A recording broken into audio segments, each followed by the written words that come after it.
Boa noite a todos. Dia 28 de agosto, um pouquinho atrasado a live hoje com o gestor de Governo e Finanças da Prefeitura de Jundiaí. Já era para ter acontecido semana passada, mas ele teve um problema particular, aí, um imprevisto. Ficou para hoje, aí ele chegou um pouquinho atrasado por causa do trânsito na Avenida 9 de Julho, né? Tá complicado. E a gente vai ficar sabendo de tudo, como é que andam os cofres da Prefeitura e a questão política também, porque o Zé Antônio Parimoski, sabe tudo o que está acontecendo lá. Boa noite, Zé. Marco, prazer. Obrigado. Você, todo mundo que vai nos acompanhar também. O prazer é meu de estar recebendo você. Imagina. Zé, eu não tenho outra pergunta para fazer no começo da entrevista. O pior já passou? Imagino que sim, né? A gente trabalha de forma extremamente planejada, né? A administração do prefeito Luiz Fernando, desde que entrou, pôs o pé no Paço Municipal, nós já fizemos uma programação e um planejamento prévio. O prefeito tinha uma plataforma bastante clara, né? De defesa dos serviços públicos, da melhoria do serviço público na eleição. Nós, durante a transição, Marcos, a gente já teve uma percepção que nós teríamos mais problema do que o anunciado na transição, né? O volume de dívidas era bem maior do que aquele que foi estabelecido durante o processo de transição, mas nós já tínhamos essa informação, nós tínhamos clareza que nós teríamos mais dificuldade do que se fosse uma dívida menor, mas eu diria para você que o pior passou. Eu acho que ainda tem um resquício, que é uma combinação de fatores, né? Nós temos espero que seja o final de uma crise sem precedente na história do Brasil, uma crise econômica está fazendo o nosso país encolher quase 8% do PIB, que está deixando quase 30 milhões de pessoas entre desempregados, desalentados e que estão aí subempregados, já estão desistindo de procurar emprego porque não encontram. E também, no âmbito local, né, uma cidade que nós recebemos de maneira desorganizada e com alguma dívida, e isso naturalmente faz diferença para você ter uma retomada. Né? Mas eu diria que a eleição, eu acho que ela corrige, a eleição nacional, a eleição geral corrige. É óbvio que naturalmente depende do candidato que vai ser o vitorioso nessa eleição, porque tem algumas propostas aí que são muito preocupantes para o país. O investidor está totalmente encolhido, esperando para ver o que vai passar por aqui, para voltar com os investimentos. Mas eu diria que no plano econômico, entendo um presidente legitimamente eleito pela população, né? Imagino que a gente retoma o caminho do crescimento, ainda que seja lento e gradual. Dá confiança. Traz confiança, retoma a capacidade de olhar mais para frente, retoma a organização do país, e aí os municípios como Jundiaí, que tem atividade econômica bastante pujante, né? Que é assim, quando vibra a economia local. Quando a economia do país para, a economia aqui também para.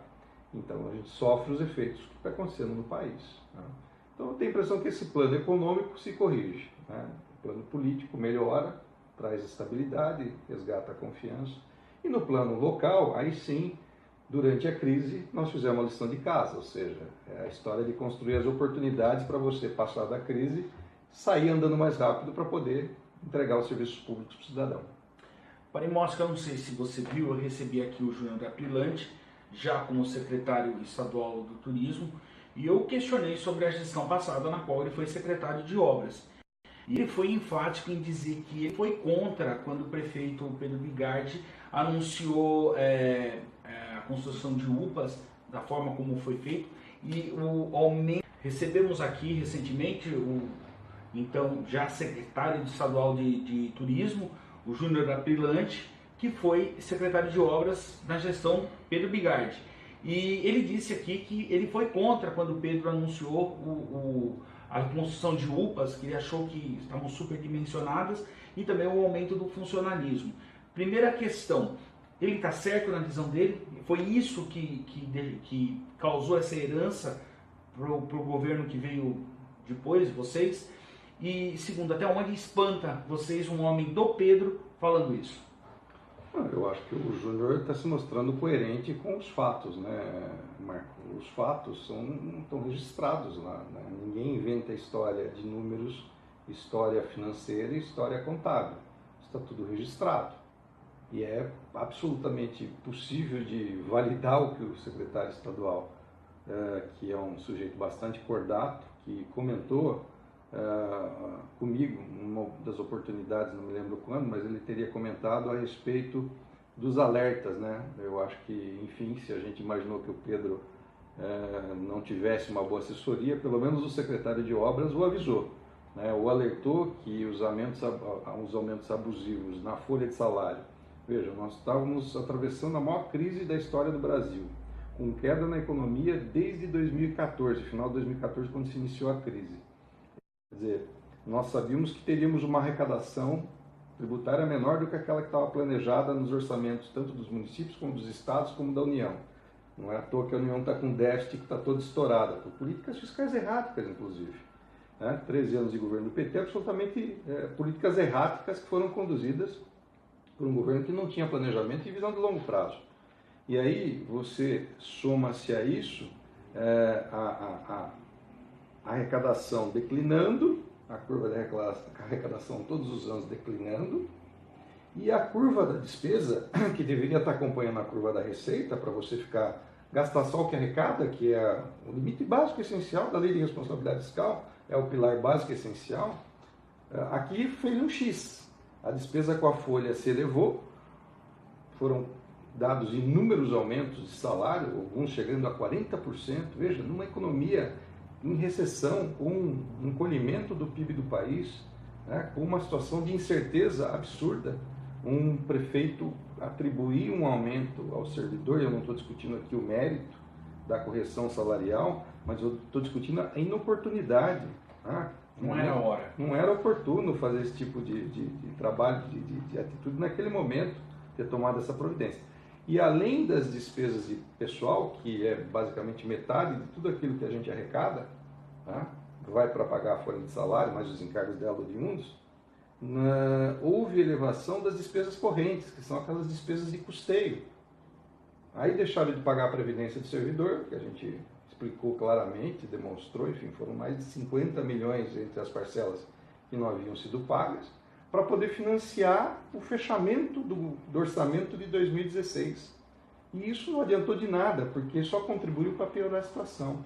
Então, assim, a curva da receita caindo, a curva da folha subindo e a curva da despesa de custeio, aquela despesa que você tem que pagar de maneira continuada, subindo. E decisões de investimento, por exemplo, as 4 UPAs que você mencionou, onde você construir, quando você está construindo, está lá na coluna do investimento, você tem o recurso previsto para construir. O problema é que a hora que você constrói e termina, ela entra na coluna do custeio.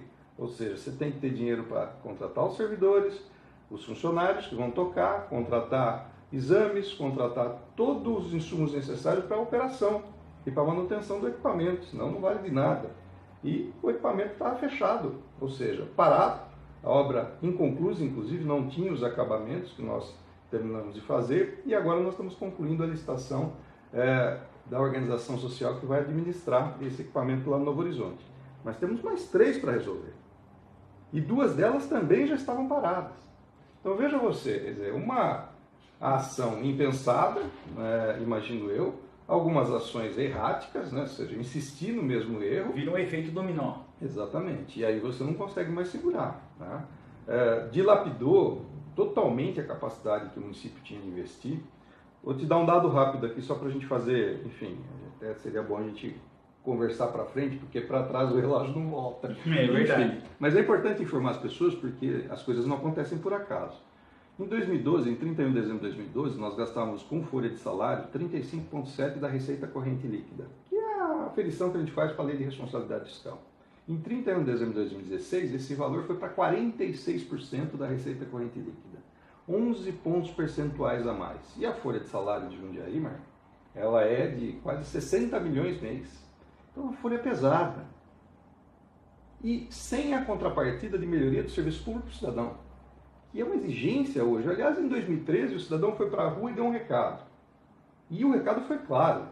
E o recado não era pelos 20 centavos da tarifa de ônibus. O recado era: nós estamos insatisfeitos com o serviço público no país.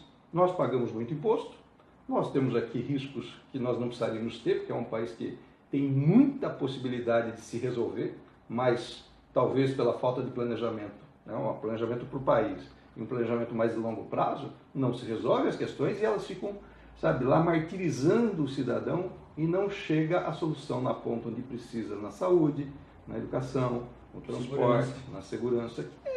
Eu diria para você que é quase a necessidade de Maslow.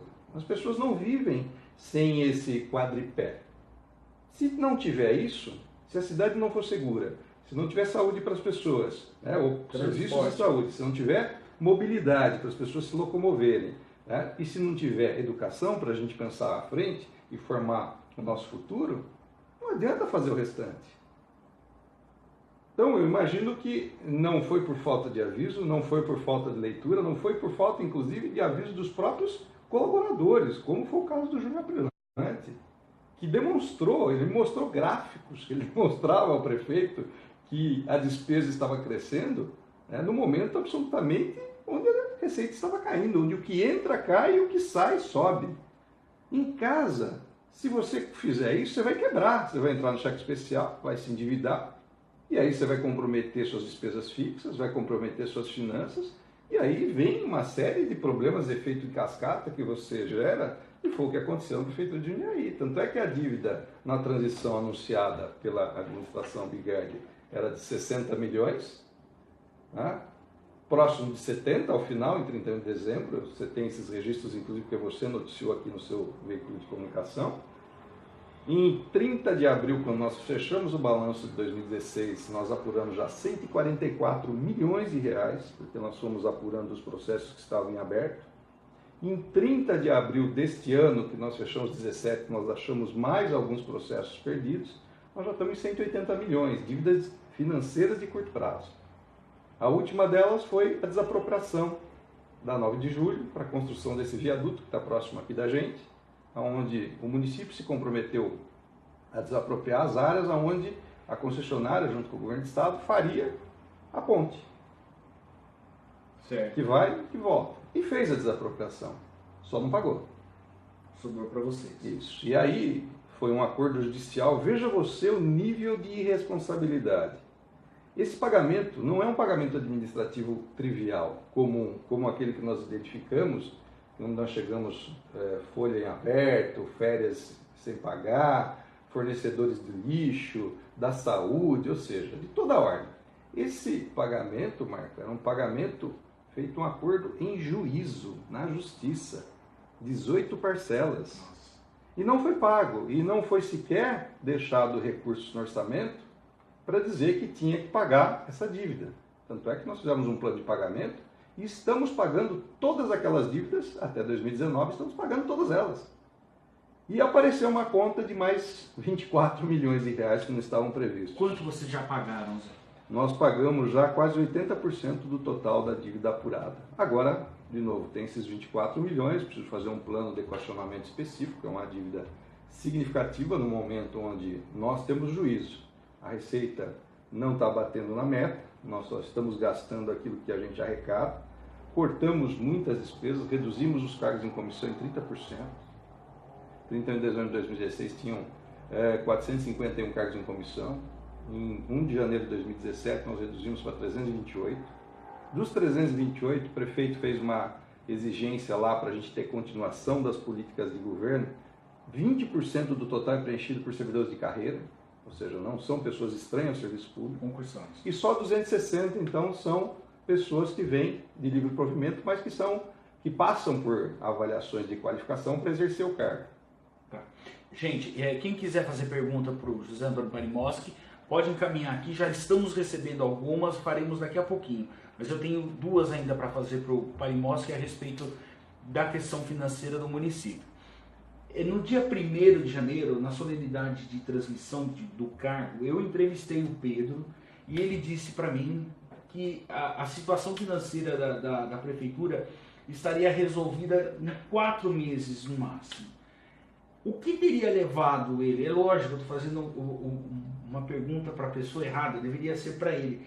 Mas você acredita que pode ter havido uma falta de comunicação para o Pedro? Alguém deixou de passar isso?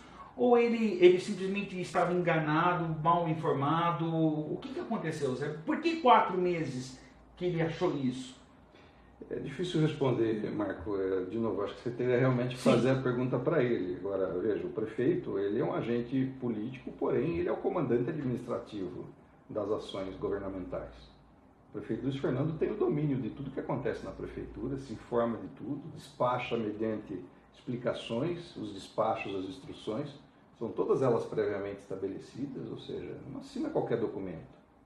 Tá? Imagino que o prefeito tenha ou se cercado de gente que talvez não tenha todo o conhecimento da administração pública, até porque o Pedro, veja, o Pedro sempre foi servidor público, ele tem experiência no serviço público, conhece a prefeitura de Jundiaí, não teria por que errar a mão, eu diria que ele estava pilotando um veículo totalmente conhecido, com todos os comandos conhecidos.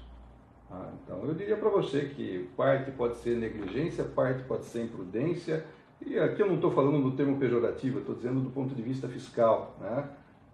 Não estou fazendo avaliação política, estou fazendo uma avaliação até porque a lei de responsabilidade fiscal estabelece limites prudenciais, inclusive. Ou seja, ela cria campainhas para você. A hora que você bate 95% do limite máximo que você vai atingir, ela apita e fala para você, olha, porque você vai ter que tomar medidas amargas para frente. E veja, todos os atos, de novo, o ato de elevação do subsídio é um decreto municipal. Foi assinado por quem? O único que tem competência para assinar, decretar, é o prefeito. Tá? A elevação do salário, legislação municipal. O único que tem competência para encaminhar projeto de lei para a Câmara é o prefeito. E assim por diante. Ou seja, imaginar que o prefeito estava desavisado ou que não tinha informações à sua disposição, não posso dizer que não seja, porque não estava lá, mas enfim. De qualquer forma, o prefeito é, em última instância, o responsável por tudo que acontece. O prefeito responde pela reclamação do 156, que o cidadão liga lá dizendo, olha, pedi para podar uma árvore e ainda ela não foi podada. O buraco da rua. O buraco da rua, até uma grande ação, enfim, um reajuste do servidor, a contração de uma operação de crédito, como nós estamos fazendo para poder, inclusive, concluir a obra na parte do Córrego das Valquírias, que lá, diferente do que aconteceu aqui, nós fizemos todo o saneamento primeiro com relação às desapropriações, ou seja, não estamos deixando, nem deixaremos buraco. Fizemos o projeto e agora estaremos fazendo investimento com essa operação de crédito que estamos contratando, enfim. Então, Marco, a administração pública, ela exige cautela, ela exige preparo, ela exige responsabilidade. Parimoski, cogitou-se levar isso à justiça? Todas essas informações, veja, até por dever de ofício, e aí nós não fazemos porque nós estamos querendo colocar dificuldade na caminhada da vida pública que o ex-prefeito Bigardi vai fazer, até porque parece que é candidato agora a deputado estadual, enfim. Por obrigação, nós temos que reportar isso. Veja, a primeira ação que a gente precisa fazer quando a gente chega na administração é fazer um relatório que se chama plano de ação, isso está previsto na lei orgânica do município. A lei orgânica é uma espécie de constituição do município, e ela obriga aquele que entra a descrever quais são. Primeiro, ela pede para que você descreva o estado da arte, ou seja, como você encontrou as finanças do município, a situação fiscal do município, e quais são os planos de ação que você vai entoar para poder encaminhar as ações do próximo período. Então, por dever de ofício, nós já tivemos que fazer essa informação. O Ministério Público nos questionou, o Ministério Público nos questionou por ofício, por informações de terceiro ou por informações da mídia que chegam, enfim, a respeito dessa situação, e nós mandamos o mesmo relatório. Então, de novo, os dados que eu reporto, Marco, de novo, não são dados do Parimoski, são dados da Prefeitura, são dados da municipalidade, estão registrados em balanço, são registros financeiros e contábeis, enfim, para quem quiser ver, estão disponíveis no portal da transparência. Até no meio do caminho, num primeiro momento, quando a gente fica aquele negócio, deixou dívida, não deixou dívida e tal, nós tomamos uma decisão que foi colocar na cabeça do portal da página da Prefeitura, os credores, estavam todos ali, listados. Quem quiser, podia até, veja quem é o fornecedor e pergunte a ele se ele tem ou não para receber da Prefeitura. Então, os dados são todos transparentes. Tá? E, de novo, não é aqui uma guerra política, até porque nós temos que trabalhar pela cidade. Não estamos aqui para ficar, sabe, não é Fla-Flu, não é Corinthians e Palmeiras. Naturalmente que cada um tem a sua camisa, a sua coloração, a sua preferência, mas nós temos responsabilidade. E a responsabilidade é institucional. As dívidas do município, elas são do CNPJ da Prefeitura. Elas não vão para o CPF do prefeito que eventualmente tenha por algum descuido feito a dívida. Com certeza. Zé, no começo houve uma aceitação em relação aos argumentos que a administração do Luiz Fernando teve de falar publicamente. Mas daí houve uma insistência da administração em falar, olha, isso foi deixado pela administração passada, isso foi deixado pela administração passada. E houve uma reação negativa na internet, principalmente nas redes sociais. Como é que vocês encararam isso por parte desse pessoal que não aceitava mais a argumentação de vocês? Olha, o mato está alto porque não tem dinheiro. E isso já no meio do ano passado. Vocês compreendiam esse lado do cara que estava do outro lado escrevendo, olha, não aguento mais ouvir que vocês não têm dinheiro? Como é que vocês lidaram com essa situação dentro da prefeitura? Ela é natural, porque veja, a pessoa que votou no Luiz Fernando, ela votou e naturalmente ela imagina o seguinte, ó, você deve saber o que você está recebendo, e você eventualmente foi eleito para você administrar. Se tem mais problema do que você eventualmente tinha dimensionado, de novo, é um problema que você, prefeito, tem que resolver. Então, a única coisa, Marco, é assim, se você não é transparente, se você não conta a história toda, não existe almoço de graça. Ninguém consegue chegar lá, por exemplo, por que nós não renovaríamos um contrato que é essencial, que é de manutenção da cidade, das áreas verdes? Quer dizer, você acha que um prefeito não faria isso só para criar um fato político, só para apanhar? Não existe. Ou para jogar a culpa no outro? Pois é, mas nós escolheríamos justo o contrato do mato. Veja, de novo, todos esses registros estão feitos, estão lá postos. O que nós tínhamos no caso do mato era, de novo, um contrato renovado por 5 vezes, um contrato em caráter de natureza emergencial. Veja, a lei de licitação diz o seguinte, você só pode fazer um contrato emergencial por 6 meses depois que você cota a preço médio de mercado. Muito bem, na primeira vez, aceitável, que a licitação que talvez tenha tentado fazer não deu certo. Segunda vez, terceira vez, quarta vez, quinta vez, ou seja, repetiu 5 vezes por 6 meses, ou seja, durou 3 anos, um contrato emergencial que foi, inclusive, foi considerado irregular pelo Tribunal de Contas. O prefeito que chega não pode dar continuidade numa ação se nós estamos falando do princípio da legalidade. Nós estamos falando que não há recurso, veja, não havia recurso no orçamento para prover aquela despesa. Qual foi a opção? Ainda assim, fizemos uma licitação com um valor extremamente reduzido, nós olhamos quanto nós tínhamos no orçamento, nós pensamos numa manutenção extremamente básica, ainda assim, Jundiaí é uma cidade, os valores aqui são todos eles muito grandes, desperta o interesse dos fornecedores de serviços, vieram mais de 30 empresas disputar essa licitação e tornou o processo moroso. Então, nem foi de nossa autoria a demora, porque, veja, você precisa respeitar os prazos legais.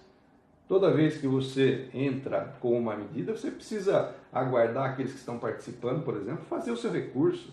Enfim, um processo licitatório é que a população não tem todas essas informações. Acho que é rápido, né? Acho que é rápido. Como em casa, você vai lá, escolhe que você quer comprar alguma coisa, vai lá e compra e ponto, se você tem o dinheiro. A administração pública não é regida dessa forma. Mas, enfim, foram ações pensadas de maneira prudente para não colocar em risco, inclusive, o conjunto. Veja, nós estávamos num processo de saneamento, resgatando a credibilidade, arrumando a parte legal, reorganizando as finanças. Vamos nós repetir os mesmos erros só para dizer que nós vamos continuar com o serviço e amanhã o prefeito ser penalizado? E essa penalização, ela recai sobre o contribuinte. Todas as vezes que você administrar mal uma cidade, deixar ela endividada, quem paga a conta? É o próprio contribuinte. Quem está pagando hoje a conta da política errática do governo federal, que administrou 13 anos, sem olhar para um horizonte de ampliação do desenvolvimento econômico, fazer acordos comerciais, abrir o nosso país para poder despertar novos mercados, aumentar o consumo, aumentar a renda da população. Veja, nós temos 3 Portugal, Marco, vou repetir, 3 Portugal. Portugal tem 10 milhões de habitantes, nós temos hoje 28 milhões de pessoas desamparadas de tudo. E veja, lá atrás, parte dessas pessoas foram inseridas na economia. E depois, por falta de sustentabilidade, foram abandonadas. Não adianta fazer administração desse jeito. Então nós não poderíamos cometer erros desse tipo. E agora, passado a fase pior, que é a sua primeira pergunta, olha a cidade, olha as áreas verdes. Estão pintando guia, cidade organizada, mato baixo, enfim, a cidade realmente tem que ser bonita, tem que estar limpa, para ela inclusive ficar bem iluminada, segura, ou seja, tudo isso é parte de política pública, não é escolha deste ou daquele prefeito. Essa é uma obrigação dos prefeitos. Henrico Milamonte, boa noite, gostaria de saber quando começam as obras de saneamento, água e esgoto no Santa Fé Champirra Vivenda. Então, nós conseguimos, a DAI conseguiu uma operação de seleção no Ministério da Cidade, conseguiu 50 milhões de reais que é um empréstimo, né? E a DAI vai botar 10 milhões, ou seja, um pacote de 60 milhões que vamos levar água e esgoto para essas áreas mais distantes que o Milamonte, que o Henrico está falando aqui. Aliás, um abração para o Henrico, né? O Henrico é sempre muito participativo e Sim. Vive a cidade. É importante que as pessoas vivam a cidade e critiquem quando tem que criticar e também elogiem quando tem que elogiar. Com certeza. Essas obras se iniciam, serão acho que 16 licitações que estão sendo estruturadas agora, para poder inclusive fazer a abertura dos processos de seleção das empresas que vão fazer essas obras. E aí certamente essas áreas que foram por muito tempo, que aguardam por muito tempo esses investimentos, né, Champirra, Santa Fé, esses bairros mais distantes, receberão esse benefício e a população vai ter uma melhoria significativa de qualidade de vida. É para isso que serve a administração, tá? É para prover o serviço que o cidadão precisa. A gente às vezes fica discutindo só o meio, se tem mais recursos, menos recursos, ou seja, você tem que administrar. Quando você tem mais, é mais fácil para você caminhar. Quando você tem menos, você precisa tornar o processo mais eficiente. Precisa cortar, gasto é igual unha, Marco. Tem que cortar toda semana, senão ele cresce. Elton Monteiro, presidente da Associação Comercial de Jundiaí, ele quer saber quais as prioridades de investimentos para o orçamento de 2019. Você pode adiantar algo sobre o que será apresentado amanhã na audiência pública? Sim, sim. O Elton também, um grande abraço. Aliás, é um outro jovem que está fazendo aí uma administração importante à frente da Associação Comercial. Veja, é importante a gente ter pessoas ativas, que vivem a cidade e que ajudam a cidade. O Elton é uma delas, que está ajudando muito a cidade nesse processo de recuperação econômica depois dessa crise. Veja, Elton, nós temos aqui algumas prioridades. O prefeito fez uma escolha muito clara, né? O seu plano de governo previa, nós vamos melhorar o serviço público. Por isso, como a gente não tem mais capacidade de investimento com recursos do Tesouro, ou seja, aqueles que nós arrecadamos, só por meio agora de operação de crédito, até porque, eu expliquei aqui, houve a elevação da despesa de pessoal e a despesa de custeio, tomou todo o orçamento, ou seja, consome todos os recursos que a gente arrecada, nós estamos focados em saúde, educação, transporte e segurança. Temos muitas políticas públicas em cultura, em outras áreas também, mas nós temos aqui essas 4 áreas como prioridade, né? Tanto é que os principais investimentos, né, que o prefeito planeja para o próximo, aliás, já começou inclusive em 2018. Nesse momento, por exemplo, a gente está fazendo obras importantíssimas lá, do Mais Asfalto, né, que é a pavimentação, lá numa obra que estava parada, mais um contrato parado, e que nós agora saneamos, estamos lá concluindo, inclusive com o próprio equipamento da prefeitura, né, lá no Estância Alpina, no Ivoturucaia, investimento de 1,4 milhão, que está fazendo uma pavimentação de diversas ruas, acho que são 11 ruas, se não me engano, enfim. Concluímos recentemente agora uma licitação que vai pavimentar 6 loteamentos que foram regularizados, recurso do PAC. E recurso que o Pedro conseguiu, mas que estava parado também. E estava parado porque não tinha contrapartida prevista no orçamento para poder fazer frente ao valor que foi colocado à disposição do município. Enfim, 11 milhões de investimento. Água Doce, enfim, eu não vou lembrar de todos aqui, Casa Branca, são diversos empreendimentos, você tem até no seu noticiário, depois a gente pode informar certinho. Nós temos a licitação também que abriu agora da conclusão aqui do Córrego das Valquírias, que nós vamos fazer o sentido vai e vem, né? O investimento que nós fizemos ali foi um investimento, eu diria, preliminar e provisório, porque o viaduto já tinha sido entregue em abril e nós precisaríamos dar funcionalidade para ele. Agora vem os investimentos corretos em cima de um projeto, né, que vai viabilizar e facilitar quem segue lá na direção do setor oeste, né, da cidade, da região oeste, e para quem vem para o centro também. Né? E mais, nós melhoramos o projeto. Tá? Nós temos uma segunda etapa, que não vamos fazer agora, naturalmente, porque não há recursos, mas o nosso time já fez uma avaliação mais detalhada desse projeto. Ele sai do viaduto, desce pelos Mundos Santos Pellegrini, e o viaduto te leva até a Luiz Latorre. Isso. Tá? Nós temos um projeto que já estendemos da Luiz Latorre até a Frederico Ozanam. Nós vamos fazer uma ponte sobre o Rio Jundiaí, ali na Vila Lacerda, e aí nós vamos pavimentar aquele trecho da Frederico Ozanam e ele vai, as pessoas que vão direcionadas ali para a Zona Oeste de Jundiaí, Ponto São João, Colônia, ou até Várzea, Campo Limpo, enfim, via marginal, já sai direto. E nós temos já, inclusive, a captação desse recurso junto à Desenvolve SP. Previsão? Previsão. Nós temos agora o processo eleitoral, e no processo eleitoral os órgãos não liberam recursos de financiamento. Então nós retomamos a negociação em novembro e pretendemos aí, no começo do próximo ano, no primeiro quadrimestre do próximo ano, disparar o processo de contratação dessas obras. A ideia é tirar trânsito do centro da cidade. Totalmente. Para lá. Totalmente. Os investimentos da administração do prefeito Luiz Fernando são todos eles funcionais, ou seja, eles dão mais funcionalidade para o trânsito. Marco, quando você não tem recurso, você precisa escolher bem o que você vai fazer. E é o que nós estamos fazendo, nós estamos escolhendo aquilo que é mais relevante e aquilo que tem mais alcance social, ou seja, que melhora a vida de mais gente, que naturalmente é o principal olhar que você tem que fazer sobre a cidade, senão você não avança. Então, na pavimentação são essas as informações preliminares e a ideia é melhorar e naturalmente incrementar ruas que precisam de pavimentação, né? Nós temos um programa na saúde e esse é o carro-chefe, né? 4 dos principais programas prioritários do prefeito estão na saúde, né? Começa inclusive com a entrega da UPA, que acontece ainda esse ano, se Deus quiser, lá do Novo Horizonte, que não será só um equipamento de urgência e emergência. O cidadão lá vai ter uma clínica da família. O que é isso? É uma UBS que funciona junto com a estratégia de saúde da família, onde o agente comunitário vai na casa da pessoa para trabalhar as linhas de prevenção.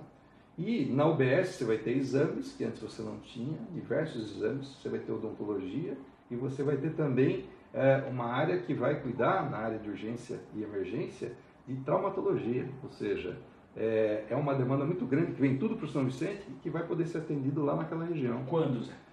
Veja, a UPA, nós devemos estar publicando essa semana o resultado da OS Vencedora, e aí a OS Vencedora tem 60 dias para montar, instalar os seus equipamentos, né? E aí você já coloca a clínica família junto e já começa a operar. Então, dentro de 60 dias, a partir do próximo dia 1º, vamos assim dizer, Marco, vamos destacar aqui com bastante propriedade, a gente volta na história da licitação. Sempre há a possibilidade de alguém que participa da licitação entrar com algum recurso. Isso se não tiver mais nenhum tipo de recurso, né? Porque nós já passamos por toda a avaliação crítica de qualidade do serviço, de estrutura de serviço que precisam ser prestados lá, e mais também o menor preço. O que faz atrasar o... Sim, sim. Tanto é que nós tivemos aqui um episódio, nós estamos na segunda licitação dessa UPA, nós começamos em janeiro, e no último dia que abriu o envelope já para a gente poder iniciar a abertura dos trabalhos de avaliação, 2 estudantes de Direito de São Bernardo ingressaram no Tribunal de Contas com uma impugnação. E nós demoramos 40 dias para derrubar essa impugnação. E a nossa nova licitação, que é essa que está se concluindo agora, se reiniciou em abril. É demorado. Veja você, então, na área de saúde tem nova UBS, que são as UBSs novas, com nova ambiência, com muito mais adequação para o usuário. Tem também o serviço odontológico, tem o Posso Ajudar, que é um acolhimento mais humanizado, que vai melhorar o acolhimento das pessoas. O prefeito já entregou na Vila Maringá, tem Jardim Tulipas, tem Curupira, tem uma série que vem aí pela frente, enfim. Então, na área de saúde tem uma inovação na prestação de serviço, tá? Nós temos também que melhorar os serviços que são feitos no Hospital São Vicente, que são serviços de alta complexidade e que custam muito caro para o município. Nós estamos muito focados em reduzir os custos da alta complexidade, porque do total do orçamento de saúde, Marcos, são 510 milhões de reais este ano, 60% a gente gasta com 2 hospitais, 260 milhões de reais. É maior que o orçamento de Itupeva todinho. E de Várzea, por exemplo, os 2. Enfim, então nós temos que cuidar muito para que sobre recurso para a gente fazer linhas de prevenção e melhoria contínua desses programas. Na educação, para ficar aqui só nas 4 áreas que eu citei, a escola inovadora. Muitas escolas também já foram entregues. Encontramos uma escola parada quando chegamos, uma creche, na verdade, que é a Valdemir Savoy, lá no Tulipas. Estava parada, óbvio. Retomamos rapidamente. Eram 120 alunos que estavam sendo transportados todos os dias por Las Chaves, um absurdo, gastando mais dinheiro e não corrigindo o problema. Corrigimos o problema, interrompemos o contrato de transporte E além das 120 vagas, tem mais hoje, foi para 162 vagas.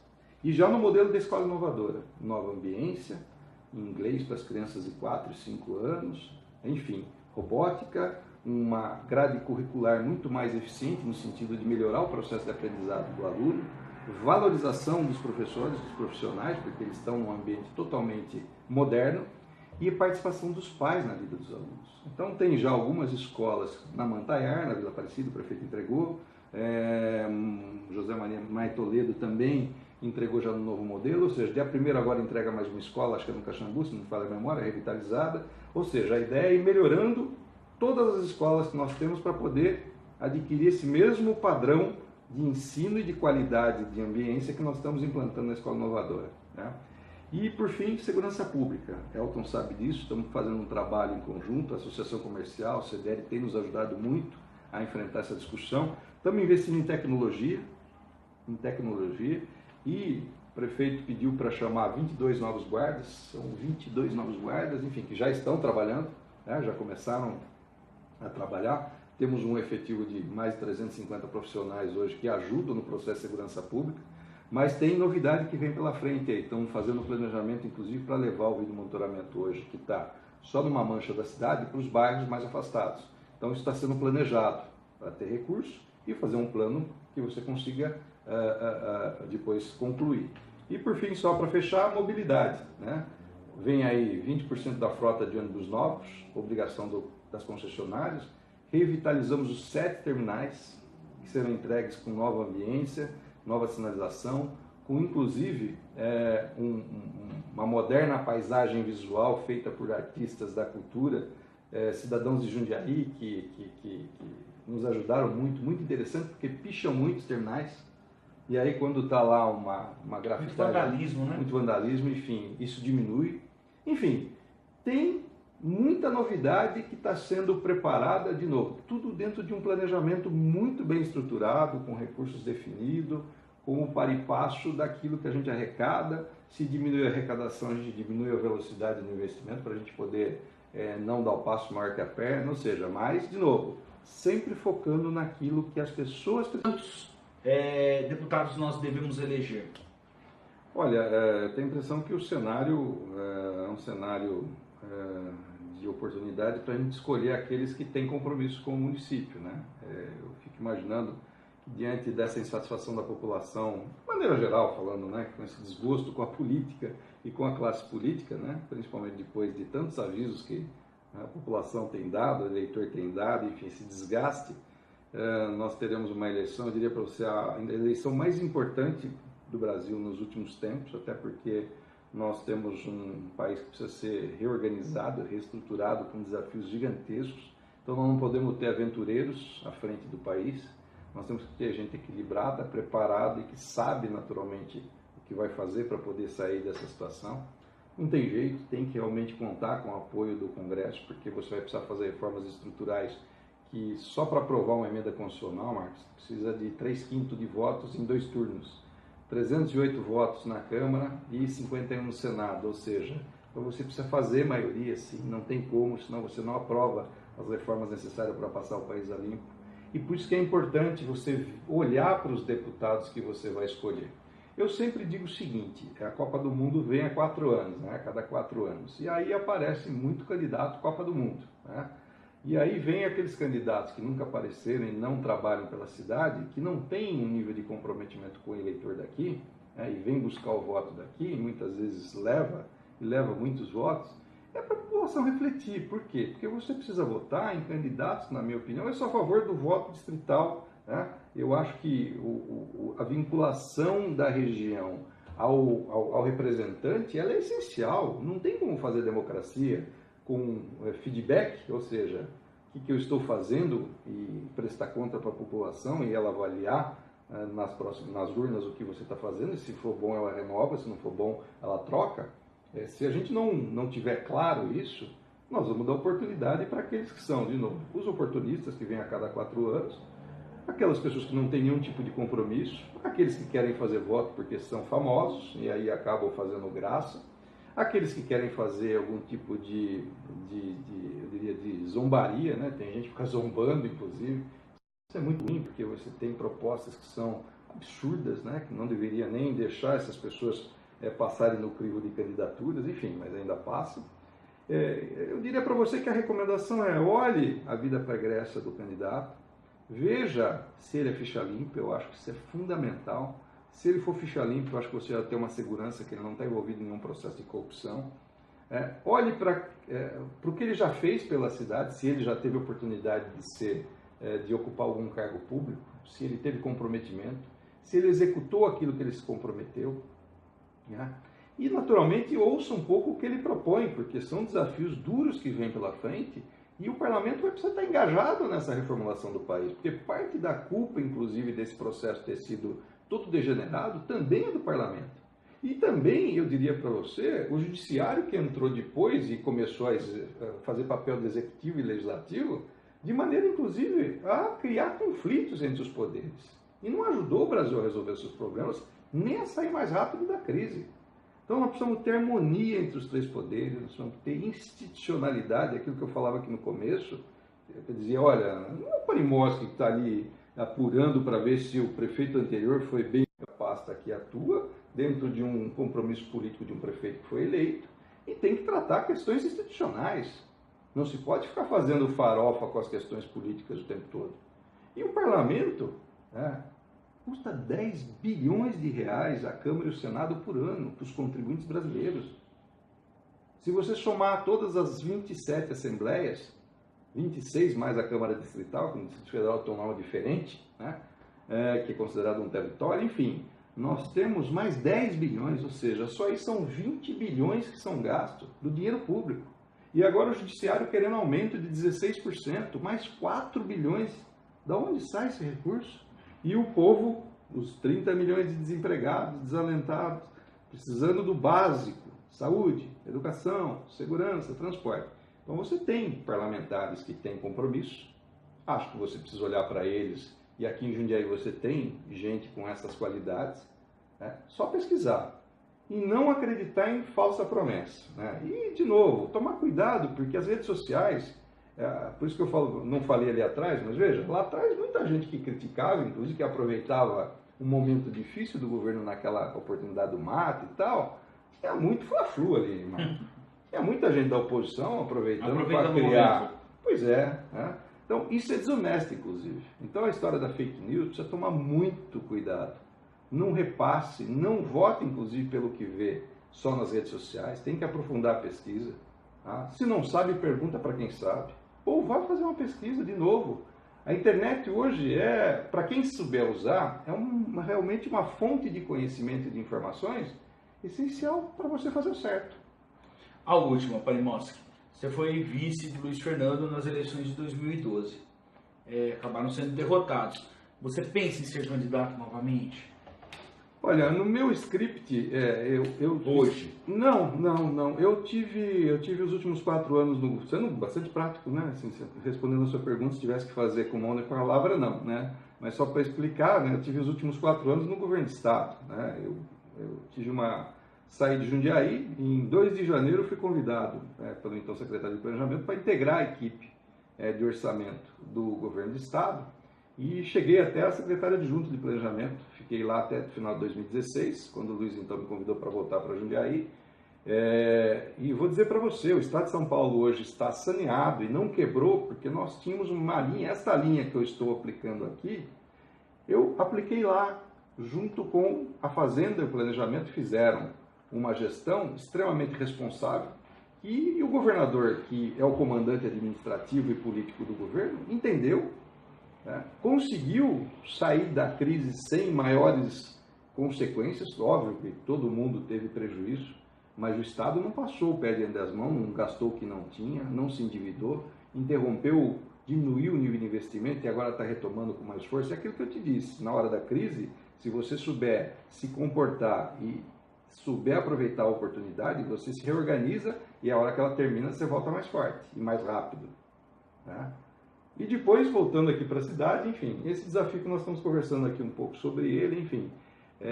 Mas não me passa pela cabeça, eu hoje sou um gestor, eu me considero um gestor que eu tenho um preparo para atuar na administração pública, eu tenho experiência, uma experiência que já passei nos 3 níveis de governo, eu conheço os 3 níveis, o federal, o estadual e o municipal, né, com ênfase naturalmente na cidade, porque inclusive a minha especialização é onde eu fui buscar uma grande parte do meu conhecimento acumulado. E eu tenho convicção que a gente todos os dias aqui sempre trabalha para a gente poder avançar.